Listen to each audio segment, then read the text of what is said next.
This is part 2 of Infinite Imagination, and I want to talk about the this or something better clause.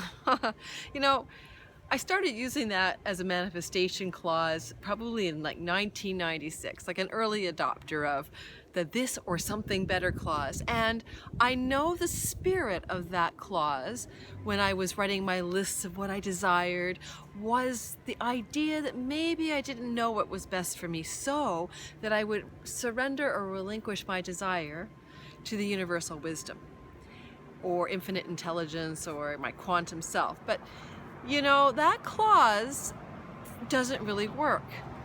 It does not work. And there are a couple of reasons it doesn't.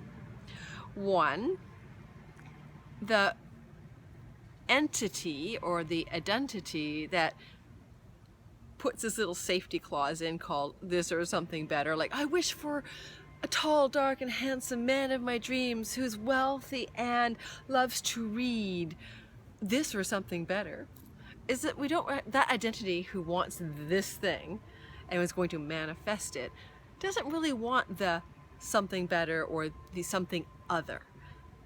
And so what the equation is really about is identity or self wanting blank bracket or something better.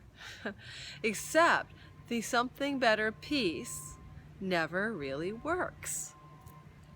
That's why we manifest things all the time from the limited finite imagination that we don't really like when we get them. So I get some really good stories about that.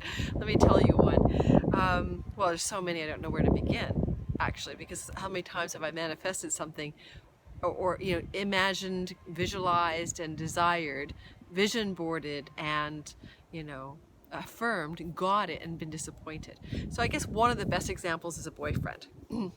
So I went through a period of 7 years of serial monogamy in my 40s after my marriage was over, my first marriage, and I found that that was quite the adventure.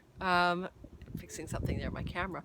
And what it was me continually upgrading my next boyfriend to ideally something better, but not the something better of infinite intelligence and infinite imagination, which we'll talk about that next vlog, but the something better that my mind, my identity, myself, you know, my limited self thought I needed. And so one of my manifestations was kind of funny. I manifested a relationship with somebody who could be a playmate. That was my quality that I really wanted. I mean, the word I wrote in my manifestations was playmate, lover, you know, youthful, a bunch of those kinds of energies. I was probably about 44 at the time, and I manifested a younger man, about almost 10 years younger. And playmate was an accurate description of our relationship. It certainly felt to me like I was back in high school in so many ways. I mean, our very first date was kind of very like, he pulled up in a kind of a jalopy car and brought me flowers, but he was late, and and he lived in a bachelor pad that reminded me of, you know, the kind of place my son lives in now, who's 26 or 7, you know, kind of like a really a really messy little apartment. And I really felt like I was in the zone of recapturing something from high school. I was in this like, oh yes, playmate, lover, nothing too serious here. Is that really what I truly in my heart knew would satisfy me? No, it really wasn't. And of course that relationship didn't last, and he's a beautiful man. So this is not about the person. This is about what I considered a match for me at that time in my finite imagination, even though I put this or something better clause in my literal like manifestation board, my list, my diary, you know, it didn't matter. The something better wasn't available. It wasn't going to show up. There was my dog. Leela, shush!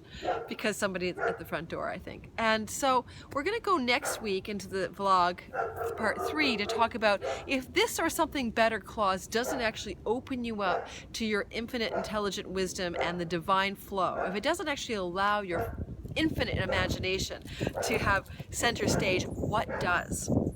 So stay tuned next week and I'll let you know. In the meantime, my dog has definitely got somebody at the door. She's probably just about ready to eat them. Take care. See you guys next week.